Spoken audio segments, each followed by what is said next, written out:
These Foolish Things. By urban fiction author Kennedy Brown. You met Shanda, Cree, Siji, and their crazy-ass friend TeaCake and Ghetto Fabulous older friend Carnegie, but in case you haven't read, that's all I need to know. Let me give you a reminder, so you will realize just how crazy life, love, and friendships can be, especially when there are hidden secrets behind the laughter and vulnerable hearts. This time around, Cree vows that she is through with Shelt, who has more lies than Josh McBroom and more children than Sesame Street, and more baby mamas than Nick Cannon.However, it's just a lie to get Siji, Shanda, TeaCake, and Carnegie off her back, but in truth, despite the waning interest, the much older Shelt Cree has decided to try and join his baby mama club, only she confuses Shelt with the idiot that he has never been, and as if her reputation isn't already tarnished, Shelt threatens to make her life all kinds of hell, but not as much hell as bottom baby mama threatens to unleash upon her, if she doesn't stay away from Shelt, as if Cree is Shelt's only problem. Shanda is still dealing with keeping the secret from Siji that the late John Booker was her father also, but since they became best friends, Shanda doesn't want a chance losing their bond, although everyone knew John was a womanizer. Shanda knows Siji saw her dad as perfect. Shanda's friendship with Suarez is still one of big brother/little sister nature, but Shanda sees a change in Suarez. A lifestyle he could never afford on his salary has her warning him about his newfound swag is getting him attention. For all the wrong reasons, but when she notices his car has been upgraded, she realizes he is now playing a gambling game, with a much older and wiser, not to mention richer woman who holds all the cards, and is aware that Suarez may still be as wet behind the ears as a puppy, but he was still a dog, and is now, unbeknownst to Shanda, spending her money on Siji, Shanda's gold-digging mother. Siji is still bumping heads with her mother, just to mask the fact how much she misses her father, John, who was found dead in a motel 6 years ago. Although the murder remains unsolved, Siji knows he was cheating on her mother the night he was killed, but he didn't deserve that fate, not to mention she heard her mother and father yelling at each other hours before he left the house that fateful night. She remembers because the fact her dad was going out caused her parents to fight so intensely that her play auntie Stacy had left abruptly, but what Siji remembers most is her mom yelling at her dad, "Get out and don't come back, drop dead. I could use the insurance money anyway." To Siji, her mom got exactly what she wanted. Siji knew her mom missed John and was heartbroken, going as far as to act a fool during his eulogy. Siji learned so much about her dad after his death, one more secret would break her. Carnegie has solidified herself as big sister to the three girls, but that doesn't necessarily mean a good influence. Being a security guard at a juvenile detention center, she sneaks weed out of the evidence locker and uses her ID to purchase the girls' alcohol. Her logic: she would rather them ask her than some Wachagana Javim dude. Her children are away for the summer with her husband Asante's parents. Carnegie has all the time in the world to kick back after work, until Asante goes to work on the night shift, then she is off to live vicariously through her young friends. TeaCake is always down for whatever, as long as he gets home in time to babysit his nephew, Ammon, of whom TeaCake's parents have custody of due to his sister Jeslyn living her best life, which is anywhere her toddler son isn't. Flashback. Cree. He thinks he's slick. Dogan and I had been sitting in the car laughing and clowning when his phone rang. It was his college roommate Drew. Drew is Shelt's nephew. Earlier when Dogan texted me, I wanted nothing to do with him when he asked if I wanted to chill, since I had been promising to hang out and seemed to never get the chance to. But what really got my attention was when he said he and Drew were staying at Shelt's as they had planned to do, while Shelt drove down to Charleston with Bree and the kids, but somehow an argument with Bree over the side hoe, as he described. So why are y'all even over there if they are fighting? I asked, feeling glad all over. Nah, she went out of town, told his ass not to come.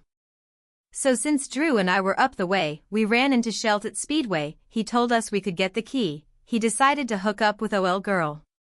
Dogan said, unknowingly gut punching me.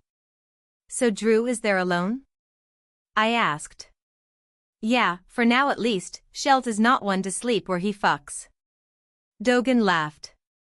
Not surprised, he comes into the neighborhood from time to time visiting one of our neighbors, this guy named Travis. I said. Why you think Drew and me are there at least one weekend a month? A man, Unk is a playa.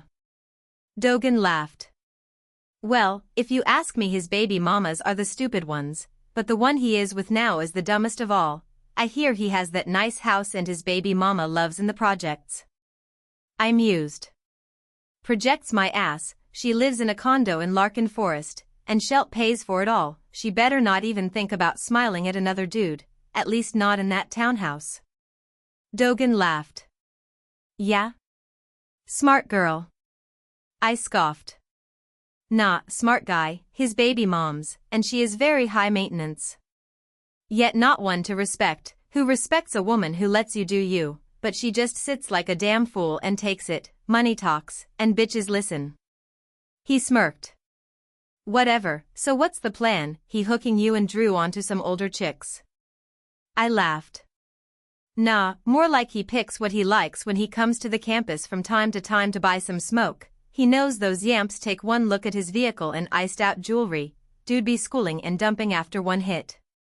Dogan laughed.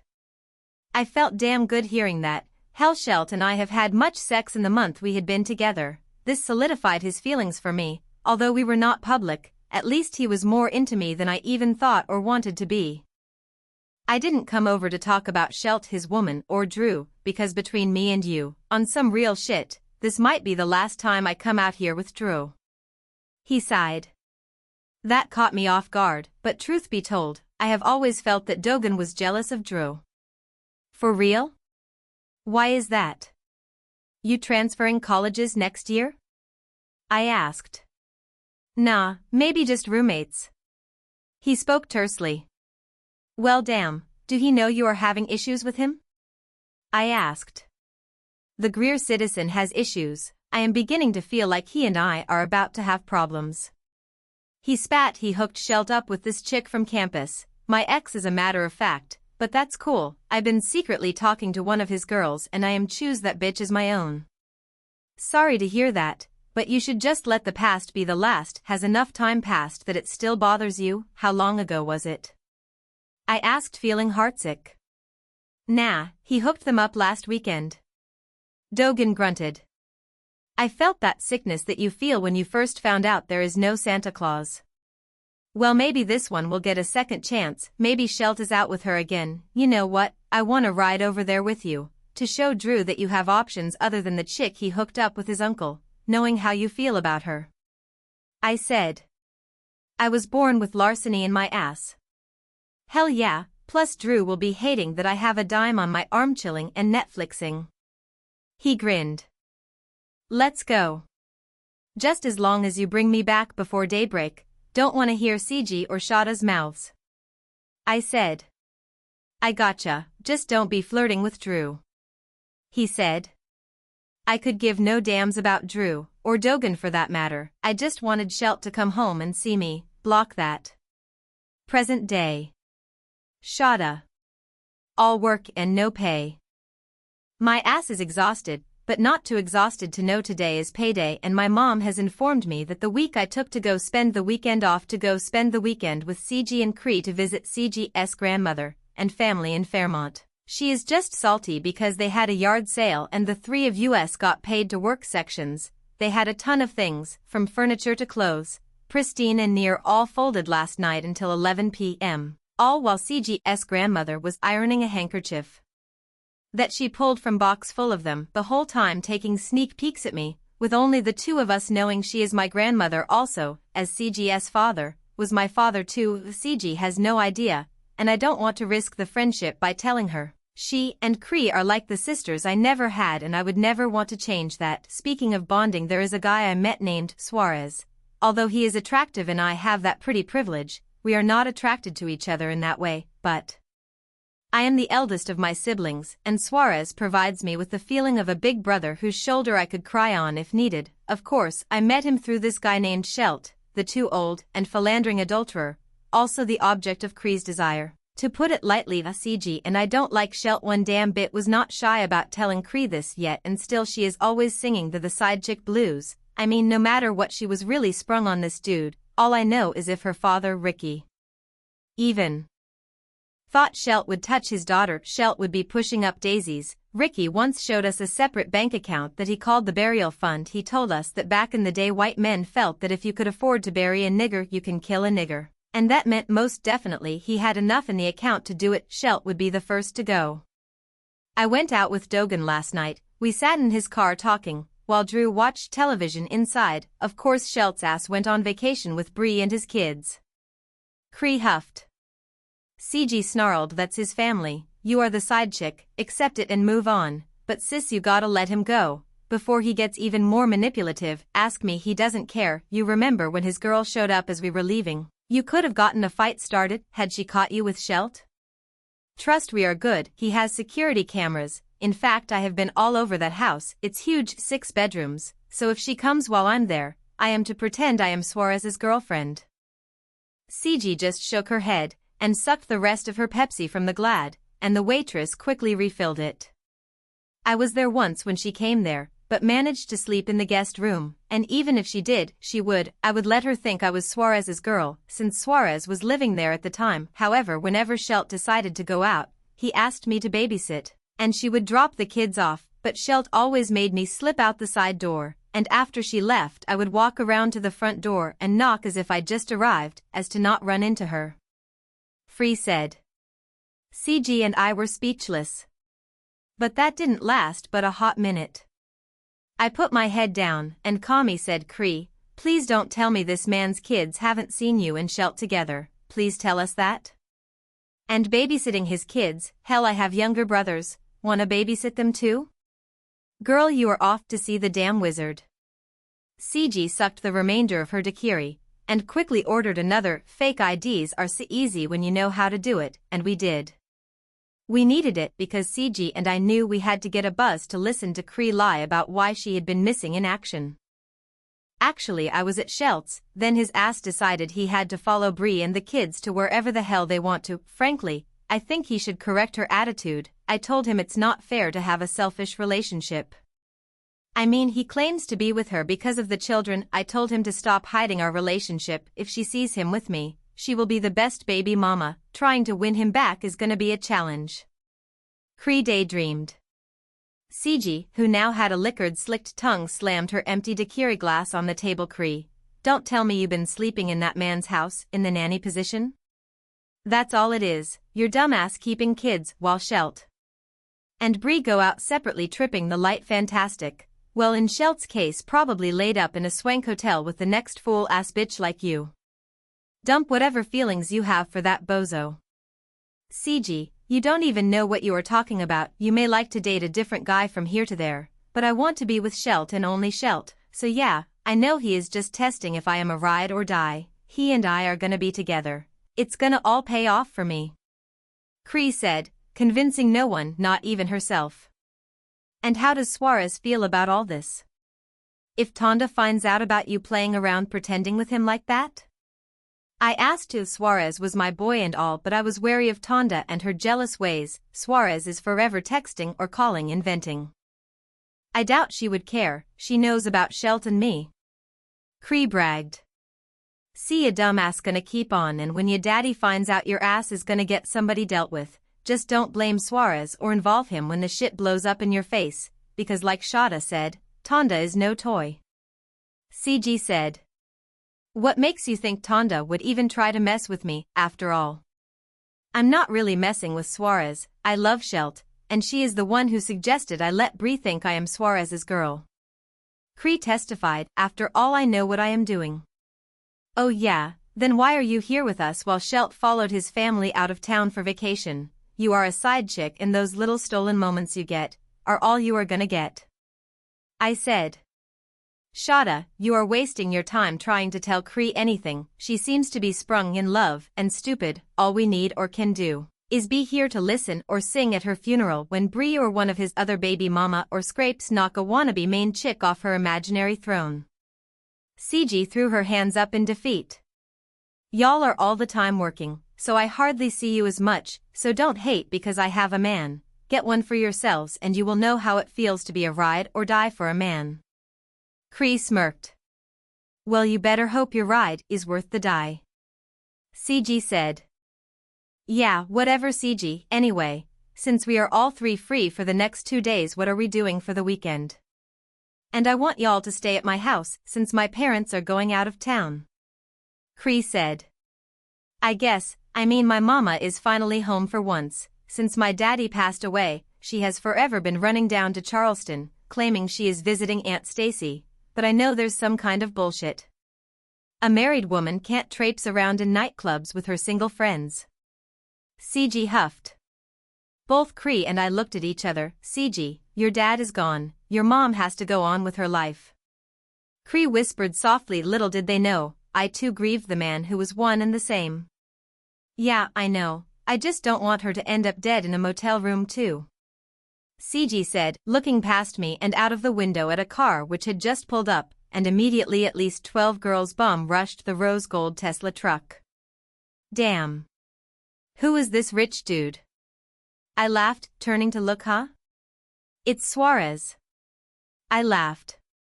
Siji grunted. Suarez couldn't attract that type of attention if he was giving out $100 bills. Cree laughed. I tried not to, but she was telling the truth. I love Suarez like a brother, but only dumb girls fawned over his ass. But yet and still there he stood basking in the warmth of a dozen chicks, who actually thought the car was his and that he was a baller. They followed him into the restaurant. Upon seeing the three of us, Suarez bopped over. What's up with y'all three little troublemakers?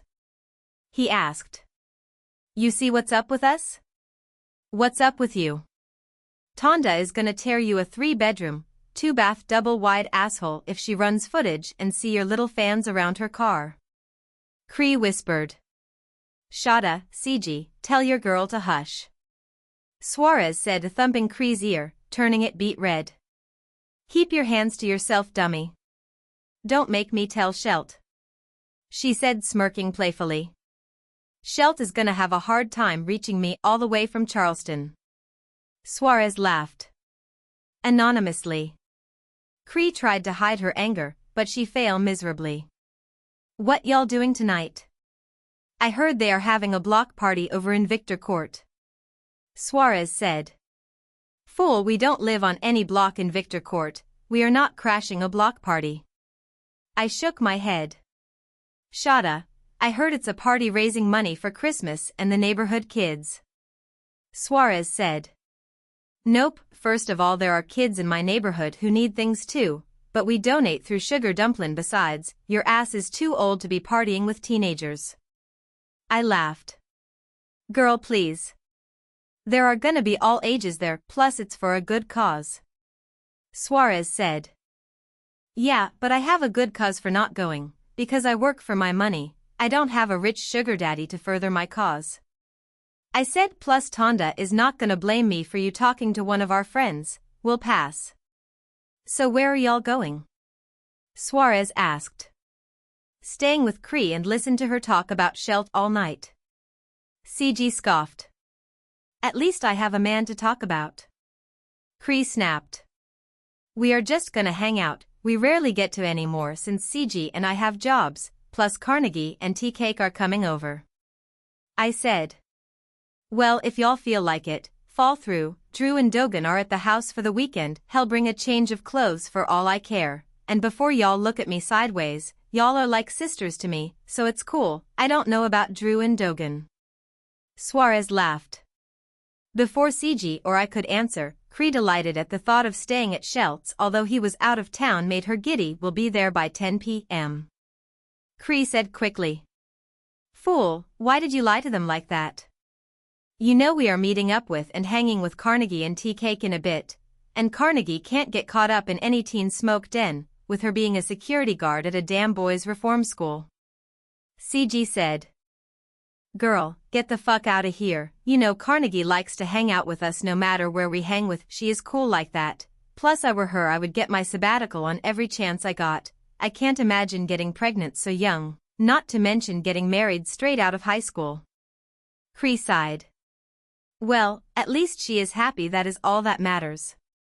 Siji said, and I agreed.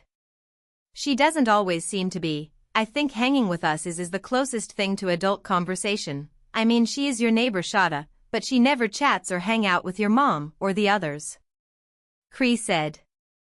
And with good reason, the minute she starts hanging with those ladies, or any of the ladies in Fairmont Vista, because they would always try to get her to get their crazy-ass kids off on charges they accurate. As for my mom and them, you know, the pre-rolls and edibles sold under the table at Sugar Dumplin', which is why we only talk on my doorstep, or when I visit her.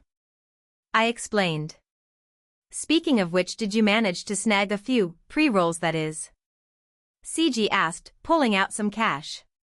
Girl, put your money away. I got you once we get to wherever we decide to chill. Plus, I've got the real thing. Suarez put it in my backpack before he left out to go see Shanda, so I guess he is using you as an alibi, Cree. Just pray Tonda doesn't show up before Carnegie and TeaCake get here. I said. Say the devil's name and he appears.